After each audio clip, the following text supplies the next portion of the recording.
Bismillahirrahmanirrahim. Alhamdulillahi rabbil alamin.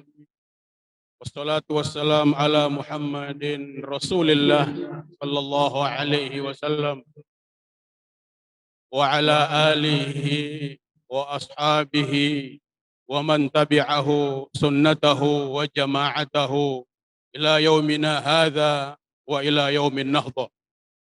Amma ba'd. Yang kita hormati dan kita muliakan bersama sahabat penasehat pimpinan pusat Muslimat Nahdlatul Ulama Hajjah Nyai Mahfudah Ali Ubaid,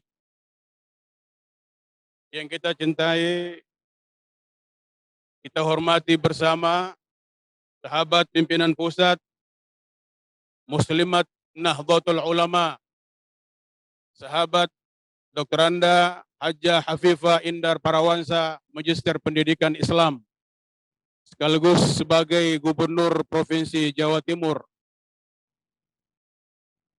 Yang kita cintai dan hormati bersama Ketua dan Sekretaris Pengurus Wilayah Muslimat Nahdlatul Ulama Sulawesi Tengah beserta seluruh jajarannya.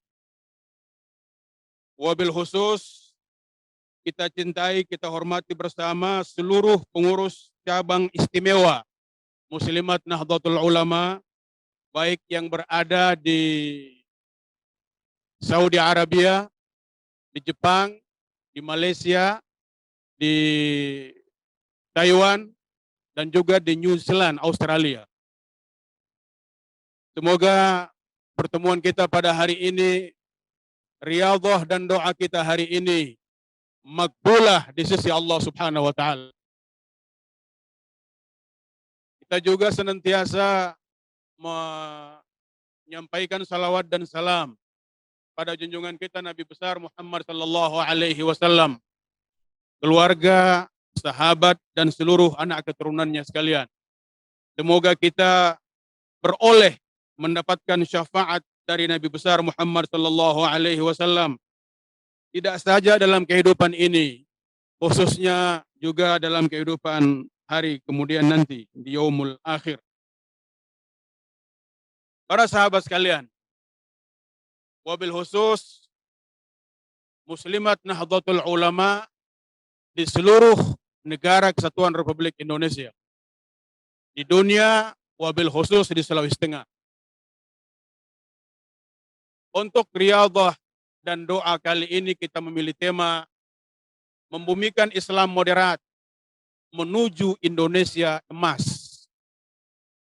Mengapa tema ini kita pilih dan apa makna terdalam dari tema ini? Tema ini adalah sebuah refleksi yang mendalam dari jasa dan pengabdian Nahdlatul Ulama beserta seluruh jajarannya, serta seluruh banomnya sejak sebelum Indonesia merdeka tahun 1945 sampai saat ini, dan sampai ketika Indonesia menjemput Indonesia emas, ketika Indonesia berusia 100 tahun dari kemerdekaannya.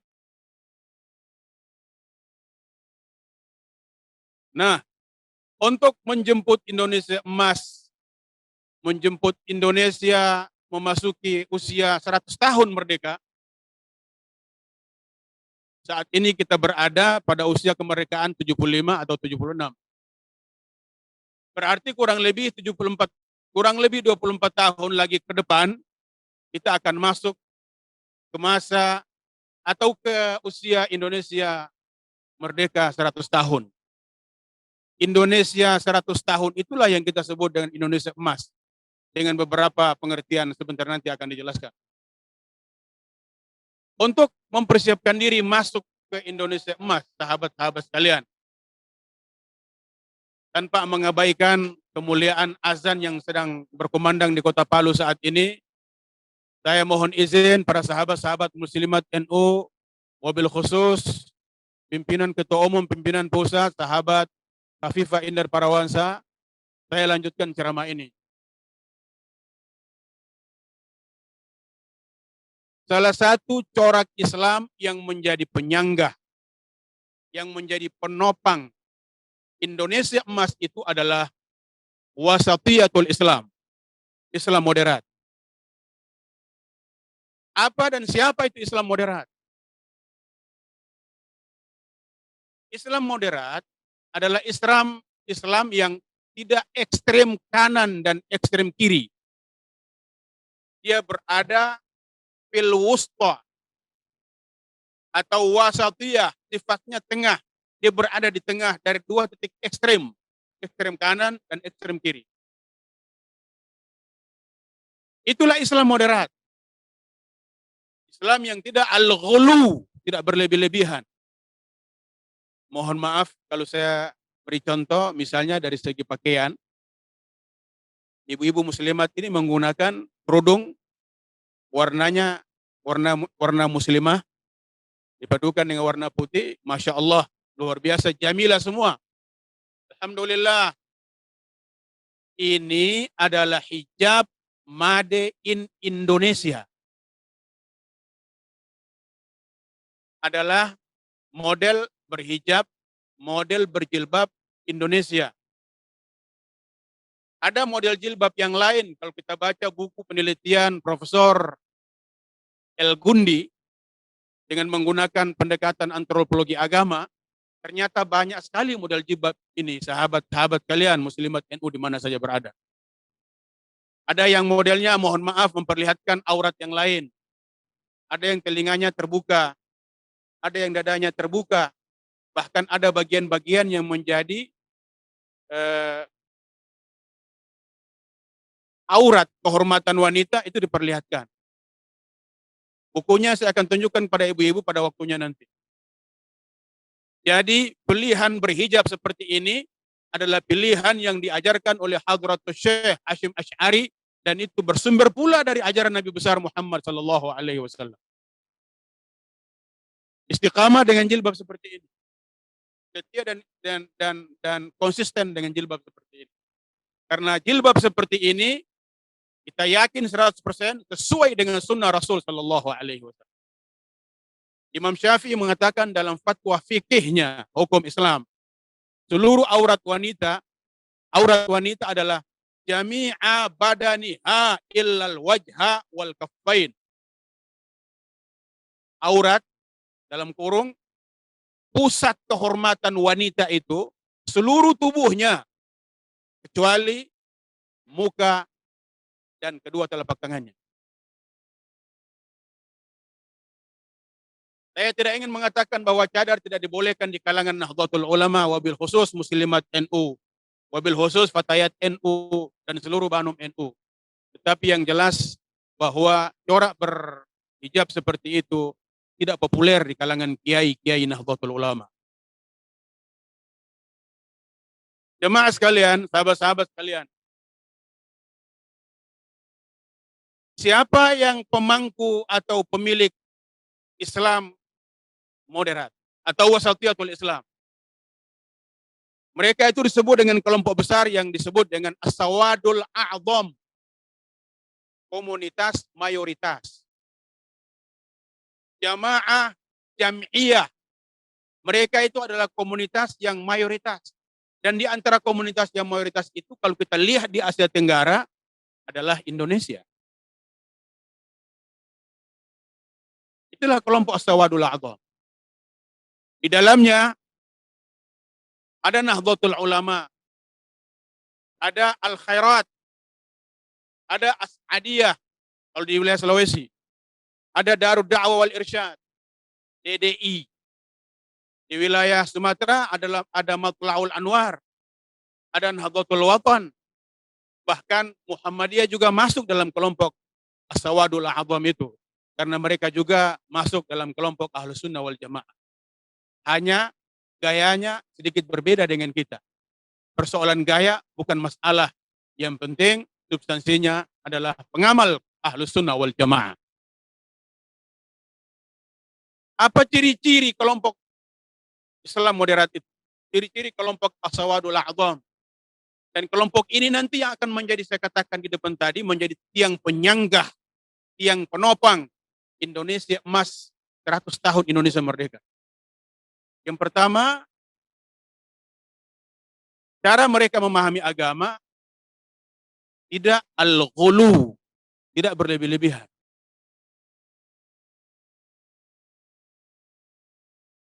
Mereka tidak suka mengkafirkan orang yang berbeda pemikiran dan pandangan agama serta ubudiyah dengan mereka. Jadi kalau misalnya ada kelompok yang tidak tahlil, bosan salawat seperti tadi. Tadi ibu-ibu saya lihat muslimat membaca salawat tadi. Mohon maaf Ketua Umum Pimpinan Pusat Muslimat NU sahabat Hafifah. Saya lihat mereka yang hadir di sini seperti sedang tidak puasa. Tanda petik. Semangatnya luar biasa. Kita beri aplaus sekali lagi yang sekuat-kuatnya kepada muslimat. Karena memang salawat itu membangkitkan dan menggerakkan seluruh syaraf-syaraf intelektual kita, syaraf-syaraf spiritual kita, seakan-akan sedang kita bertemu berhadapan dengan Nabi besar Muhammad sallallahu alaihi wasallam. Karena itu ketika kita membaca Asyraqal Badru Alaina, kita harus berdiri. Ya, kita harus berdiri memperagakan, memvisualisasikan kembali bagaimana kelompok Ahlul Madinah, Ansar menyambut kedatangan Nabi dari Makkah ke Madinah pada waktu Fatah Makkah, pada waktu hijrah ke Madinah. Mereka menyambut Nabi membacakan Asyraqal Badru Alaina, telah nampak bulan purnama kepada kita sambil berdiri. Yang dimaksud dengan bulan purnama itu adalah Nabi besar Muhammad sallallahu alaihi wasallam. Nah, kita juga umatnya pada saat ini walaupun tidak bertemu dengan Nabi besar Muhammad sallallahu alaihi wasallam, ketika membaca barzanji, ketika membaca deba, membaca salawat, membaca wirid-wirid yang mengagungkan Nabi besar Muhammad sallallahu alaihi wasallam, itu harus dalam posisi qiyam, mahallul qiyam, berdiri. Karena kita yakin dan kita sadar sepenuh jiwa, sepenuh hati, Rasulullah sallallahu alaihi wasallam mendengar dan menyaksikan pembacaan salawat itu. Mau bukti ibu-ibu sekalian, sahabat-sahabat muslimah, bahwa Nabi mendengar? Ada seorang ibu muslimah tadi membaca ayat Al-Quran. Inna allaha wa malaikatahu yusalluna ala nabi. Ya ayyuhalladzina amanu sallu alaihi wa sallimu taslima. Itu ayat Al-Quran dalam surat Ali Imran kalau saya tidak keliru. Bahwa Allah bersama seluruh malaikat, bukan 1, 2, 3 malaikat. Wa malaikatahu itu bentuk plural jama. Beserta seluruh malaikatnya membaca salawat pada Nabi, memberikan rahmat kepada Nabi, menyetujui agama yang dibawa oleh Nabi, meridhai agama Islam yang dibawa oleh Nabi. Maka Allah mengajak pada orang-orang yang beriman, orang-orang Islam. Ya ayyuhalladzina amanu, wahai orang-orang yang beriman, sallu alaihi wa sallimu taslima. Sampaikanlah salawat dan salam kalian itu kepada Nabi besar Muhammad sallallahu alaihi wasallam. Nah, apa poinnya di situ tentang salawat? Karena ini ciri Islam moderat. Kalau Allah bersama malaikatnya saja baca salawat pada Nabi, apalagi Ibu Hajjah Asriyah beserta sekretaris Muslimat Nahdlatul Ulama Sulawesi Tengah. Apalagi kita semua. Maka dalam hadis yang lain dikatakan oleh Rasulullah, kalau kalian ingin menyaksikan orang yang paling maseke, pasti sahabat Khafifah Indah Parawansa tidak paham. Walaupun suami beliau orang Makassar. Orang yang paling maseke, orang yang paling medit.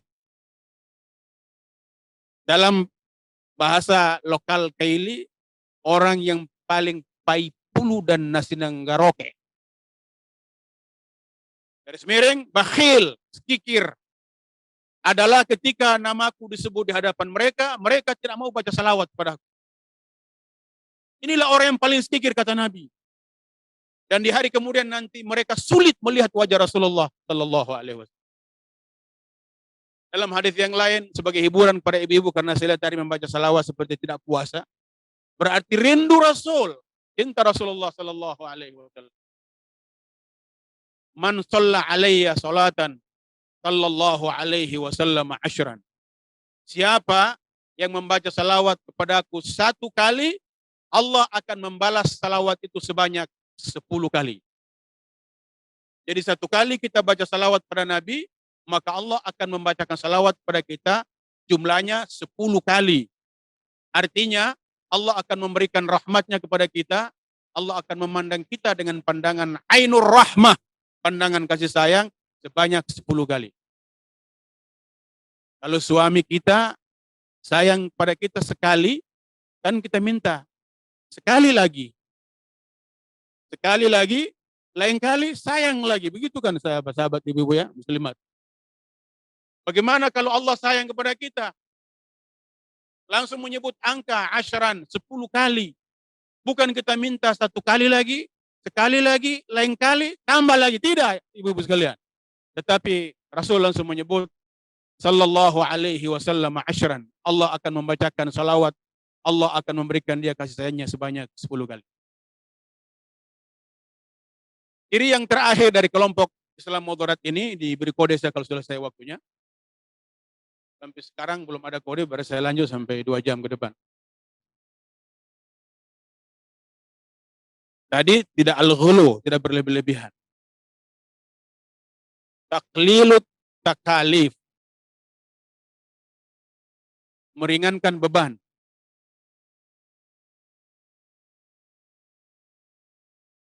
Meringankan beban, tidak membebani. Ini ciri Islam moderat. Dan ini ajaran Rasul sallallahu alaihi wasallam. Ini prinsip hukum Islam ketika pertama kali diterapkan oleh Nabi di Makkah dan Madinah.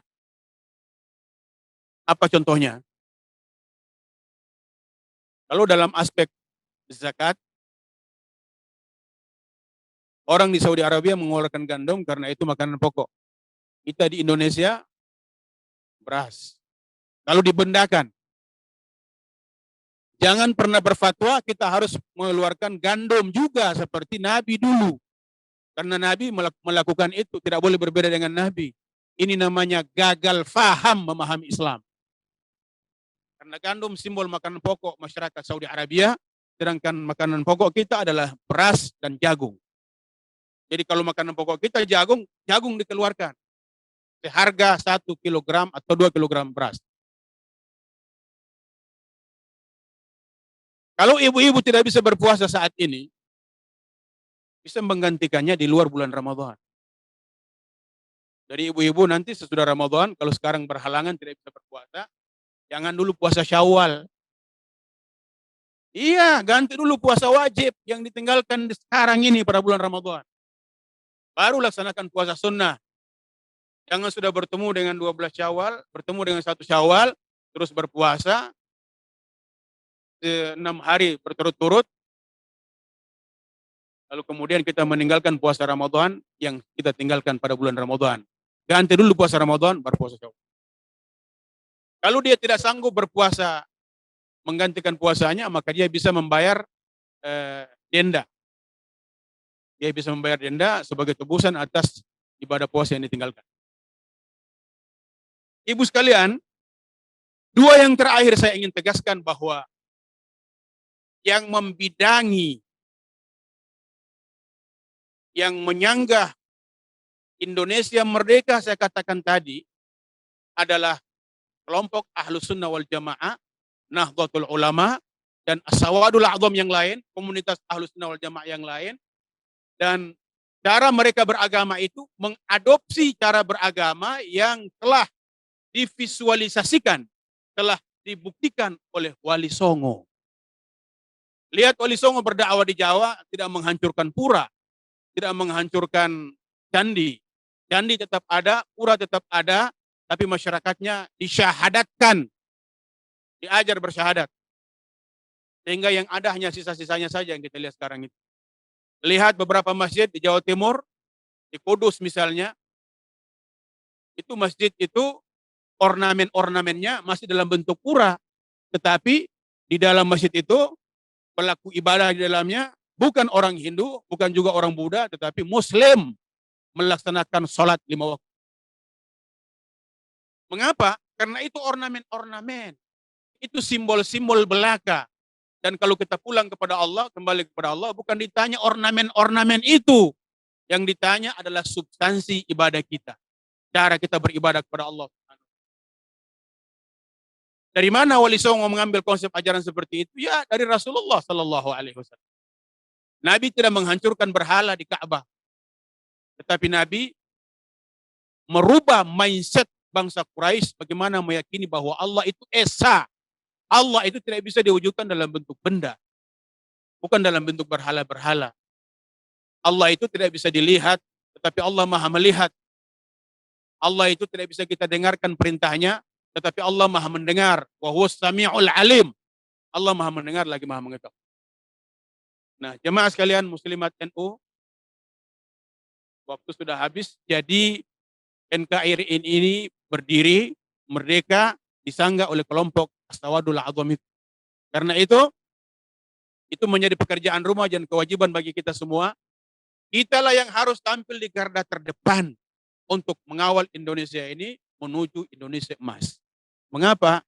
Apabila posisi itu diambil alih oleh kelompok-kelompok al-ghulu, at-tasyaddudiyah, kelompok-kelompok radikal yang selalu mencela cara beribadah, yang selalu mengatakan bahwa negara Indonesia ini bukan negara Islam, dan seterusnya, maka Indonesia emas itu akan gagal.